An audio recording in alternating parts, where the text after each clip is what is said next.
Estuvo bien la presentación, eso es lo que hacen exactamente en Tribu, ¿no? Mira, hay una palabra que para nosotros es súper importante y que Sí. faltaba, y que yo creo que marca una diferencia, que es la convivencia. Porque eh, al final del día, claro, tú hablas, ¿no? Nuevas formas de gobernanza y de poder. Ahora no nos tenemos que perder de vista que eso ocurre en un contexto en el cual estamos conviviendo. Y nosotros partimos desde la pregunta de cómo queremos convivir. Y de acuerdo a cómo queremos convivir, es que entonces deberíamos avanzar hacia distintas alternativas de toma de decisiones, de gobierno, y en torno a eso deberíamos tener las preferencias de cómo se distribuye y se organiza el poder. ¿Cachai? Entonces, de hecho, por eso tribu se llama tribu, ¿no? Como para poner ese foco ahí. Oye, Tomás, me acuerdo que tú me invitaste hace será un par de años, quizás Enero 3 años, a un 2018. seminario donde venía, enero de 2018, donde vino gente del mundo académico, de más top del mundo, que venía a contarnos sus investigaciones en esta materia, y vimos distintas cuestiones. Una, por ejemplo, lo que me quedó dando vuelta, era el tema de la medida en que decidamos mantener el tema de las elecciones populares, ¿no? Incorporarle algo que es fundamental, que es la deliberación, porque hoy día el único instrumento para ir sondeando opinión pública y para ir construyendo realidad son las encuestas. Y las encuestas son finalmente la foto de un prejuicio que tiene alguien. Es decir, y el encuestador te pregunta a Tomás González, ¿tú estás a favor o en contra del aborto? Y no responde a favor o en contra. Pero probablemente tú no has deliberado con otros en general. No tú, digo, la gran masa de los ciudadanos.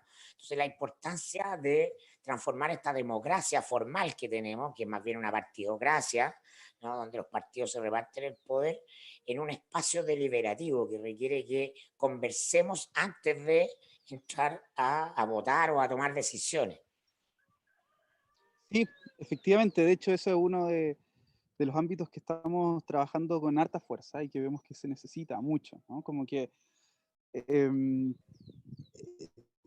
de partida yo creo que necesitamos cambiar el paradigma de qué significa la democracia, ¿no? Quizá hasta me gustaría poner ahí una pregunta provocadora, y es si es que como habremos dejado de entender de qué se trataba la democracia, ¿no? Hablamos de democratizar como masificar, eh, y está muy asociado a el voto, yo opino, ¿no? Y el diferencial que tiene las aproximaciones de democracia deliberativa es decir, enfoquémonos en entendernos, ¿no? Y esto conecta con lo que yo te decía antes de la perspectiva de la convivencia, ¿no?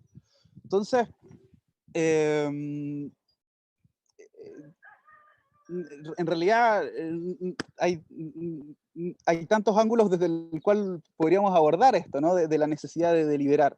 Te puedo contar algunas cosas que están pasando en el mundo, te puedo contar un adelanto de lo que se viene aquí en Chile, que estamos por impulsar, Pero pero sin lugar a dudas creo que es algo que necesitamos más, como cambiar, salir de simplemente la encuesta, salir de simplemente la opinión, sin pasar por ese proceso de entendernos. Y recordar que las encuestas son un instrumento que tiene muchos problemas. Tiene muchos problemas tanto para la ciudadanía, que necesitamos expresar nuestra opinión, ¿no? La democracia nace de la idea de la voluntad, de will of the people, ¿no? La voluntad de las personas, pero no permiten expresar una buena opinión. Y también son un problema para los tomadores de decisiones, porque entregan información que en estadística se diría que es sucia, ¿no? Que no representa verdaderamente. ¿Por qué? Porque las encuestas de opinión de partida, cuando se te hacen, te consultan a ti en general sobre cosas que quizás no hay pensado antes. Y tú respondes algo desde el prejuicio muy marcado, que cada vez más un a con priori, las redes, claro, es un a priori nomás, claro, ¿no? y con las redes sociales se ha marcado cada vez más, ¿no? Porque el surgimiento, la masificación de los canales digitales de comunicación cambiaron el mundo de los medios de comunicación, ¿no? El mundo ahí donde tú estabas ahí antes. ¿Eh? Antes habían ciertas estaciones de televisión que todo el mundo veía, ciertos periódicos, y como que había un piso común, ¿no? Lo cual tenía hartos problemas. Hay ahora, eh, digamos, mayores voces, pero el que haya más voces también tiene otros problemas, ¿no? Famosa es la palabra posverdad, ¿no? Pero si tú ves, la polarización social ha ido creciendo también de la mano de este fenómeno, ¿no? Donde las burbujas de pensamiento se han acentuado, donde como que estamos más distantes, estamos más lejos, es más difícil saber qué es verdad, y también estamos emocionalmente menos preparados para enfrentarnos con lo que no estamos de acuerdo, lo que no conocemos. Entonces necesitamos mejores herramientas que solo encuestas de opinión. Porque yo creo que, o sea, míranos dónde estamos, ¿no? Pero, Tomás, yo me acuerdo para que tú nos cuentes un poco de una investigación que hubo de qué le pasaba a las personas, o qué expresaban las personas antes de la deliberación y qué pasaba después. O sea, hubo un estudio de campo, Sí, ¿no? te Eso puedo es lo contar. que me Y de gustaría hecho, que nos contara eso, que la gente supiera qué significa eso en la práctica. bien. Entonces, uno de los invitados en esta conferencia que tú comentas fue el profesor James Fishkin, ¿no? Quien es el fundador y director del Centro para la Democracia Deliberativa de la Universidad de Stanford. James Fishkin hace 30 años creó una metodología para llevar a la práctica este ideal de la democracia deliberativa. Y ha desarrollado más de 100 ejercicios a lo largo de todo el mundo, desde Europa, haciendo ejercicios de Europa como un todo, implementando esta metodología en África subsahariana, los países más pobres del mundo, en China, ¿no? Este estado centralizado, ¿no? En todos los contextos. Nosotros prontamente lo vamos a implementar acá en Chile, iniciativa que se va a lanzar en algunas semanas más. Y lo que James Fishkin ha encontrado es que la información balanceada y la deliberación entre la diversidad de un grupo que representa todo un país son dos grandes determinantes para la despolarización. Estamos hablando de más de 20 puntos porcentuales. Cuando a las personas se les pregunta algo sin deliberación y sin información balanceada previa, plantean cierta cosa. Luego, cuando ya hubo un proceso reflexivo de interacción, de informarse, las opiniones cambian sustantivamente. No todo el mundo cambia lo que piensa. Y de hecho, el objetivo de esta metodología no es cambiar la opinión de las personas, sino que es proveer el contexto más apropiado para que las personas podamos plantear nuestra verdadera opinión. Y eso termina en mejores políticas públicas y termina en un mejor clima para la convivencia.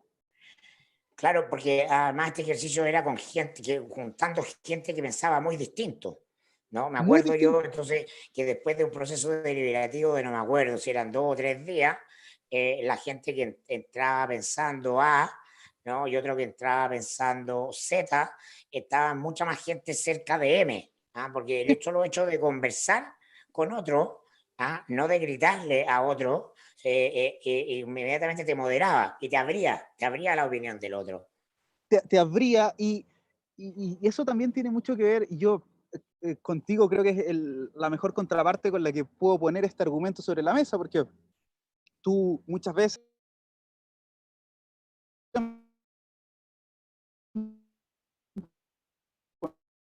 no,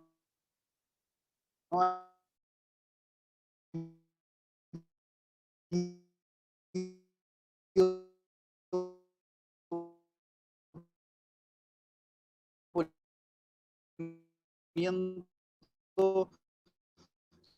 sobre la mesa la importancia de lo afectivo a la...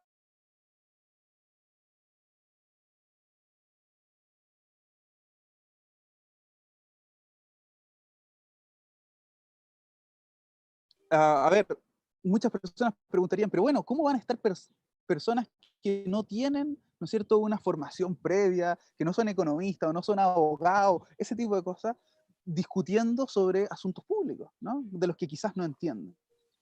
Y es por eso eh, que hay un trabajo de proveer información previo, que es muy importante, pero, perdón, se me está yendo un poco la idea y para volver y darte el pase así me rescatas, lo que quiero decir es que este proceso se ha utilizado para discutir de todo, reformas constitucionales, decisiones sobre estaciones de energía nuclear, políticas de salud, de economía. Está también el apoyo de la Universidad Católica y se están sumando otras universidades, si bien la Universidad de Chile es un partner muy, muy importante, junto con la Universidad de Stanford. Está el Senado, está la Asociación de Municipalidades, hay un sinnúmero de aliados y vamos a implementar por primera vez esta metodología para abordar dos temáticas, pensiones y salud, que fueron las dos temáticas que 2,5 millones de personas decidieron en la consulta de las municipalidades que eran las primeras prioridades y que son temas que han seguido estando presentes. En ese proceso, un grupo de alrededor de 400 personas van a participar de estas jornadas de deliberación. 400 chilenos elegidos por sorteo. Sí. De hecho, cualquiera de las personas que esté oyendo o viendo esta entrevista en este momento podría ser seleccionada, podría recibir una carta y desde ya los invito a aceptar y participar. ¿Cuál es la ventaja en toda esta crisis que estamos teniendo de la democracia representativa de empezar a explorar el sorteo? El sorteo como un mecanismo de elección de autoridades agotados, porque uno de, a mi juicio, de los principales problemas de esta democracia que está muriendo es el de los políticos profesionales, ¿no? Aquellas personas que tienen puestos los incentivos no en resolver asuntos comunes, sino en hacer carreras, en definitiva. Y la queja contra lo mismo de siempre, en el fondo, es una queja contra un sistema que se organiza sobre la base de profesionalizar la actividad de la representación. Mira, me gustaría plantear una pregunta abierta para quienes estén escuchando, que es, ¿qué es lo primero que les pasa, ¿no? Como en el estómago a nivel emocional, cuando viene la idea de que podrían haber representantes por sorteo? En general, lo que yo me he encontrado en las conversaciones es que surgen los miedos, ¿no? Las personas tendemos a imaginarnos rápidamente como el peor escenario posible. Que van a salir puros de tal lado o del otro lado, o gente que no cacha nada, no sé, como escenarios muy dramáticos desde la realidad de cada uno. Y en realidad lo que la estadística muestra, ¿no? Es que si tú manejas ciertos números y tomas ciertas consideraciones, vas a tener, con un margen de error bastante bajo, un grupo que represente la diversidad de lo que somos, ¿no? Entonces, eso es lo primero, como para al tiro atacar los fantasmas que aparecen. Luego, me gustaría tomar el punto que tú planteas. Hay un contexto internacional de crisis de la democracia. Entonces, está esta pregunta de revisar nuevos modelos, que en realidad no son tan nuevos, ¿no es cierto? Porque cuando miramos cómo funcionaban los griegos, que se supone que es nuestro referente para la democracia moderna. Nunca tuvieron partido los griegos, de hecho.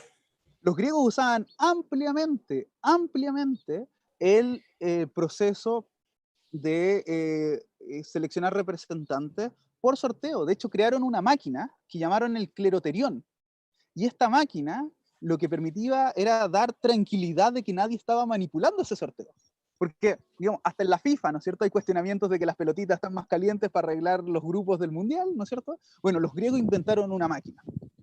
Luego, en el Renacimiento, los estados que no eran democráticos, pero que sí tenían distintas como nobleza, estos grupos que tenían poder para minimizar los conflictos entre ellos, usaban ampliamente también el sortear responsabilidades que iban rotando. Entonces, pasó que al momento de la independencia de Estados Unidos, la Revolución Francesa, esta opción salió del mapa. Como que la caja de herramientas de la democracia se achicó y dejó de tener esta alternativa, que también tiene contras, ¿no? Tiene pros y tiene contras. Y cuando pensamos en esta alternativa ahora para los problemas que hoy tenemos, yo creo que hay dos formas de pensarla que son bien distintas y creo que las dos son importantes. La primera es cómo estos mecanismos pueden contribuir complementariamente a mejorar que lo que hoy tenemos sea mejor. Y otra pregunta un poco de más largo plazo y más osada es cómo estos mecanismos nos abren la puerta a quizás nuevos modelos distintos. Una de las grandes discusiones hoy día, las grandes tensiones, tiene que ver con que la convención constituyente, que va a ser la nueva constitución, va a tomar como plantilla para elegir a sus miembros el sistema con el cual elegimos la Cámara de a los Diputados. diputados. Así ¿No? es. Y entonces empieza rápidamente, empezamos a ver que los partidos controlan el asunto y que efectivamente, como señalan en la campaña del rechazo, ¿no? Van a haber muchos de los mismos de siempre, que son los conocidos, que están en las listas, que entonces, eh, y ya hay muchos grupos ciudadanos presionando y organizándose para que los partidos, por buena onda, porque no están legalmente obligados, se abran a poner ciudadanos. Ya estás, atención, ¿cuán distinto hubiera sido si desde el comienzo hubiéramos dicho, intentemos algo diferente? Elijamos nuestra convención constituyente por sorteo, por Y se ha ejemplo, hecho. ¿no? Bueno, yo escribí un artículo ahí en el Mostrador, como en noviembre del año pasado, y proponía eso y me hubiera encantado que se pudiese discutir más. Súper interesante que a mediados de año salió una encuesta donde, no sé por qué, porque esto no estaba en el debate público ampliamente, se preguntaba, y un 40% de la ciudadanía decía que le gustaría que fuese sorteado, a pesar de que la alternativa nunca se discute. Entonces eso ya me parece interesante. Bueno, claro, porque los partidos tienen el monopolio de la conversación pública también de alguna manera. Las redes se los empiezan a arrebatar, pero, pero los partidos tienen un monopolio legal de administración. De hecho, no estamos en democracia, estamos en una partidocracia. Hay, Democracia, gobierno del pueblo. ¿Ah? claro, Y tú no ahí, ves bueno, ahí pueblo, ves políticos. hay, hay, hay, mm, hay tantas cosas que hablar, pero volviendo a esto, me gustaría como poner dos ideas sobre la mesa, ¿no? Uno, ¿cuál era la lógica desde los supuestos más teóricos de por qué las elecciones eran buenas, ¿no? Y segundo, me gustaría poner cuál es el principal problema que yo veo, que es el de el marketing en todo el proceso político, ¿no? La idea de las elecciones viene de el que estén los mejores, ¿no? Como los griegos hablaban del arete, la virtud, y entonces los griegos de hecho decían que gobiernos por elecciones no eran democracia, sino que eran propios de la oligarquía. O si Élite. tenías una perspectiva positiva, desde la aristocracia, ¿no? Ahora, muchos griegos no tenían visión positiva de la democracia, igual porque ellos creían que la población como un todo no podría llegar a ser virtuosa. Ahí yo discrepo, esa es otra discusión. Pero esta idea de que votando se supone que vamos a elegir a los mejores. Y en realidad hay muchos supuestos detrás de eso que uno podría ir votando uno a uno, ¿no es cierto? Lo primero es que elegimos entre las alternativas que tenemos para elegir, ¿no? Y hay todo un proceso al interior de los partidos, etc. Y luego el proceso eleccionario requiere todo un gran sistema, ¿no? Lo que en algunos espacios llaman las máquinas electorales, desde el conocimiento del marketing hasta redes territoriales para poder desplegarte, un sinnúmero de cosas. Ser Y el problema, masivamente conocido que es salir en la televisión. Y salir en la televisión significa pasar el filtro de los grupos que controlan la televisión. y además eso también pone un incentivo a que yo esté dispuesto a decir cosas más polarizadas, porque llaman más la atención, ¿cachai? O cosas más disparatadas. Eh, Al final, el problema que yo veo es que hay ciertas carencias estructurales en el funcionamiento de nuestro sistema político que son incentivos perversos. Incentivos a quienes quieren ocupar cargos de representación a estar en un concurso de popularidad, más que en un concurso de verdadero planteamiento de ideas, desde como que los partidos políticos ya no representan filosofía política, por ejemplo, ¿no? Como que no hay lineamientos en ese sentido, porque el marketing cada vez tiene un peso más fuerte. Y ahí hay experiencias en otras partes, y creo que fue Irlanda, ¿no? Quien hizo una convención eh, con lo que ahora llamaríamos convencionales, pero elegidos al azar. Hay algunos estados dentro de Canadá, Columbia Británica, me acuerdo, el otro no lo tengo presente en este momento. Hay algunas experiencias. Y además están todos los casos de lo que ha trabajado el profesor Fishkin con estos otros procesos que han acompañado. En Mongolia, por ejemplo, Mirko, para conectar con lo de Fishkin que tú me preguntabas al principio, tuvieron tan buenas experiencias en la ciudad capital con esta metodología de democracia deliberativa, que luego lo incorporaron por ley como un requisito si es que alguna vez querían hacer una modificación a la Constitución, tenían que utilizar esta metodología. Y hace un par de años pasó que se planteó una modificación a la Constitución, se convocó todo este proceso, 700 personas de todo el país fueron reunidas, aleatoriamente seleccionadas, y se tuvo un proceso que fue muy positivo y que logró también ser más amplio, ¿no? Tenemos un desafío de legitimidad para el proceso que sigue, y es algo que a mí me preocupa, de hecho, ¿no? Claro, Ahora, pues creo... si lo hacen 155 gallos que básicamente están elegidos en listas de partidos, el resultado va a ser impugnado por la forma, más que por el fondo, nuevamente. Y yo siento que lamentablemente nos hemos quedado cortos por... quizás tiene un poco que ver con la cultura nuestra, ¿no? La cultura de Chile. De que somos poco abiertos a lo nuevo. En Tribu, una de las cosas que nos hemos propuesto, ¿no? Es como expandir los límites de la imaginación, ¿no? Con lo que pensamos lo posible. Y en realidad, este proceso tan importante lo barajamos desde lo que ya conocíamos, y como que hay ciertos problemas que asumíamos que los que íbamos a tener y que no había nada que hacer. Ahora ya estamos muy avanzados, ¿no? Ya estamos a días del plebiscito. Sí creo que sería súper importante pensar qué otras instancias se podrían... Se va a necesitar mucho más diálogo y mucho más construcción colectiva, además de lo que sea solo la convención constituyente mixta o no mixta, si es que se vota por una nueva constitución, que todo dice que así va a ser, ¿no? Claro, porque hay un presupuesto que es mucho más de fondo, a mi juicio, en esta crisis, que pocos lo ven, que tiene que ver con que seguimos pensando que la mayoría de nosotros tiene que entregarle el poder a otro. Y Ajá. probablemente hemos llegado a un momento evolutivo del desarrollo de la humanidad en que las disrupciones tecnológicas y una serie de condiciones, la expansión del mercado, los consumidores, etcétera, hace que cada uno tenga que asumir la obligación de ser ciudadano y de usar conscientemente ese poder, no entregárselo a otro, que era lo fácil. Voy cada 4 años a votar, me olvido de los asuntos públicos, me preocupo de mi pequeño boliche, y mientras aquellos a los que le dimos la responsabilidad de lo público están armándose también su propio boliche, y lo público se va por el agua al water. Entonces, frente a eso no hemos visto, ¿no? La degradación definitiva de lo público, porque hemos todos, porque todos somos responsables, ¿no? Dejado, delegado nuestra responsabilidad. Yo creo que una de las cosas más potentes y de las que sospecho se va a volver a hablar con fuerza como estructura de poder, fueron los cabildos que hubieron después del estallido, donde la gente salió a encontrarse con otra gente, todos sin poder, de distintos estratos socioeconómicos, para decir que no está pasando, para mirarse las caras, para conversar.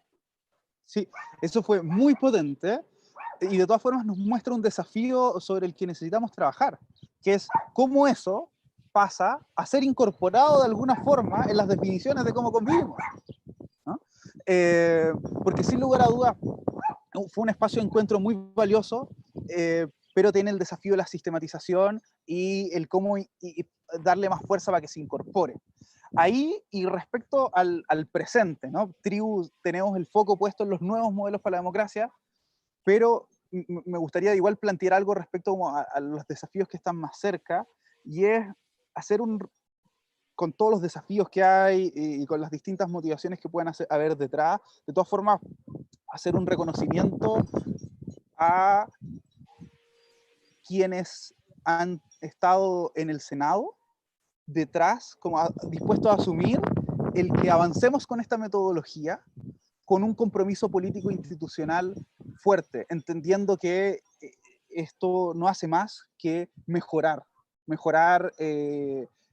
las decisiones que se tienen que tomar, mejorar el trabajo que se les fue encargado a los representantes que están en el Parlamento. Y a ver, nosotros estuvimos 2 años como planteándolo, y fue solo cuando llegó el estallido social que dijeron, ok, y se empezaron a abrir las puertas. De todas Obvio. maneras, yo soy súper consciente, que esta era Tiene una que decisión estar que el no agua en tendría... la casa, tiene que estar el agua en la casa para que uno se preocupe de arreglar la cañería. Ahora, aún así hay veces que ni eso sirve para hacer que se abran espacios a ciertos cambios. Entonces, igual quiero aprovechar de reconocer el que se lograron generar las condiciones para avanzar y por otro lado hacer una invitación a que de cara a lo que viene más adelante, proceso constituyente y otras cosas, nos abramos a mirar más allá de la caja de herramientas que hoy conocemos. Necesitamos ampliar la caja de herramientas.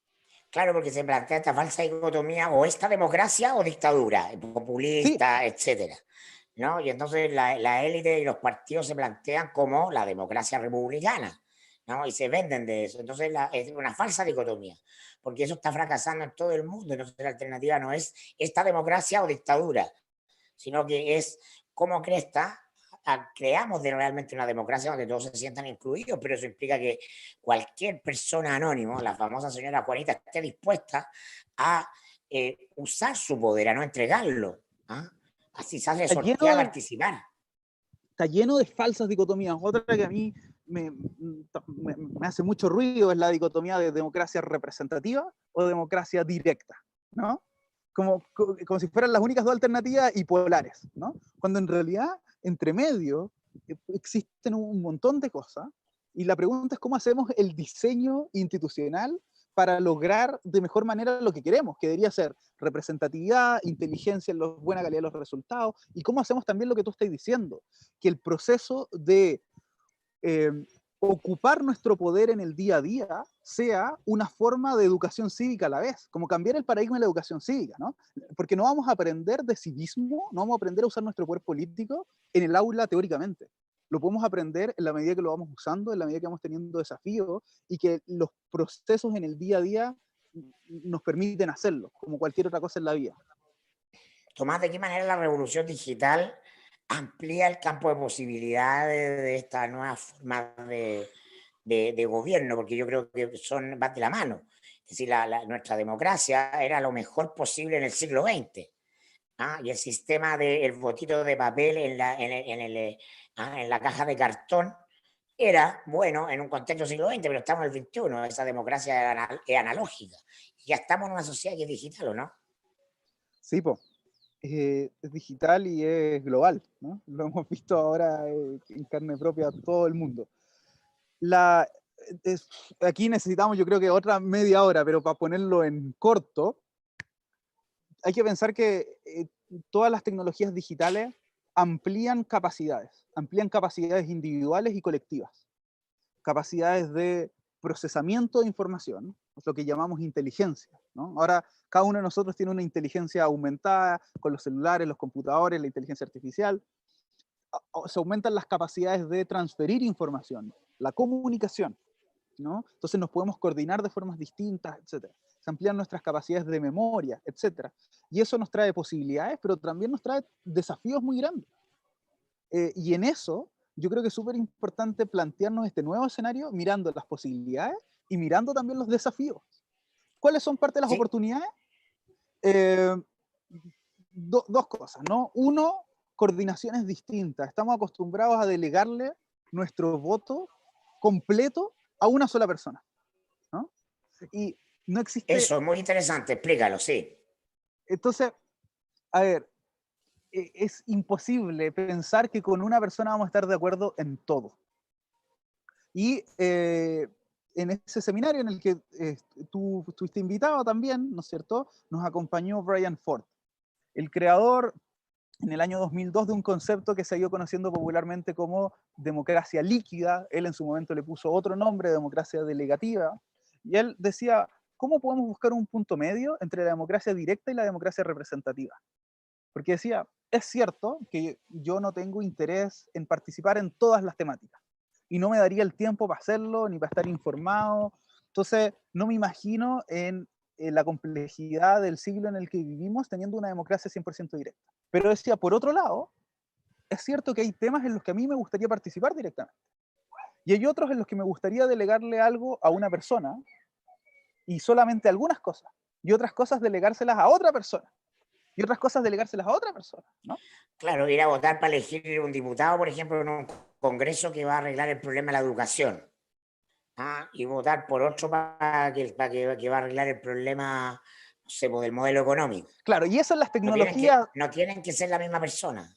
no tienen por qué ser las mismas personas, y eso en las tecnologías del siglo XVIII era imposible, porque hubiéramos tenido que estar votando como por distintos congresos paralelos, y no era implementable. Pero hoy, con las tecnologías, ¿no es cierto?, que tenemos disponibles, hay formas de organización que pueden ser mucho más dinámicas y más complejas. También trae aparejado problemas, ¿no? Porque, de Bueno, vuelta, y ni hablar el Zoom, po, o sea, ya podemos armar congresos de 1000 personas deliberando por Zoom. total. Ahora, ¿qué problemas siguen estando presentes? Hoy, recién hablábamos del problema del peso del marketing en las elecciones. Bueno, si el nuevo sistema no lo diseñamos bien con calma, podríamos tener un fenómeno donde el marketing ya deja de estar enfocado en los candidatos y pasa a estar enfocado muy fuerte en las campañas de las propuestas, ¿no? Entonces, igual tú tendrías como unas olas como los pánicos en las bolsas, podría pasar lo mismo, ¿no? Entonces, de vuelta aquí, y el foco nuestro siempre es poner los temas sobre la mesa con toda su complejidad, porque hay pros y hay contras, pero un sistema más complejo en su organización permite, sin lugar a dudas, llegar a resultados más representativos y también de mejor calidad. Habrían personas con mayor competencia técnica, habrían personas más cercanas, pero para avanzar hacia allá tenemos que poner la pregunta sobre la mesa y abordar todos los problemas que tiene, porque en general la gente dice, pero es que esto tiene este problema, y como que descartan. Le exigimos mucho más a lo nuevo que a lo que ya tenemos, y eso es muy loco de nuestra psicología, ¿no? En vez de decir, esto es interesante, tiene este problema que es serio, bueno, miremos el problema de esto, y eso es un poco el trabajo que nosotros buscamos hacer, y así lo mismo con otras cosas. Había gente preguntando cómo podía participar en este sorteo del Senado que va a deliberar los temas de salud y reforma previsional. Sospecho que no hay que hacer nada porque es sorteo, po. Le Así puede es, tocar a así es, cualquier está muy ciudadano poco chileno, acostumbrado a eso. cualquier mayor de 18 años, no le puede llegar la carta o le puede no llegar. Así es, no hay que O- inscribirse. exacto, exacto, no hay sesgo previo, no hay grupos chicos, no hay lote. No, No. Oye, y lo otro, cuéntanos, pues ya va a ir cerrando, si a alguien le interesó y se sintió motivado por todo lo que contaste, ¿dónde puede encontrarlo a usted, tribu.org, cómo participar, cómo acercarse? sí, encantado. La página web de la fundación es tribu.ong, no ORG como tradicionalmente, Ya, ok. tribu.ong, el Twitter tribu.ong, y también si quieren pueden mandar un correo con preguntas a hola@tribu.ong, encantados les respondemos. Estamos haciendo los esfuerzos para ir subiendo cada vez más material, ir sacando publicaciones. Hemos sido una organización que hasta el momento habla poco, pero ha estado más en el hacer. Y ahora que ya estamos más contentos con lo que hemos ido haciendo, estamos procurando empezar a compartir más. Así que por favor, contáctenos, felices con propuestas, con críticas, con lo que quieran. Y feliz de volver a conversar en cualquier lugar, en cualquier espacio, Mirko. No, pues Eh, gracias a ti, Tomás, y encantado de este espacio que tenemos acá para ir promoviendo otras miradas, gente de carne y hueso que está conversando en otro registro, que no está en la pelotudez y del Frente Amplio va o no a la primaria de la oposición de gobernadores y alcaldes, porque tenemos problemas serios, y problemas serios y nuevos requieren pensar de otra manera, mirar de otros lugares y no seguir repitiendo la misma monserga de siempre. Así que gracias por tu tiempo, como siempre, Tomás, y gracias a ustedes también por habernos seguido, y a Lágora, por supuesto, la red social donde todo es política. Gracias. Nos vemos. chao. Chao.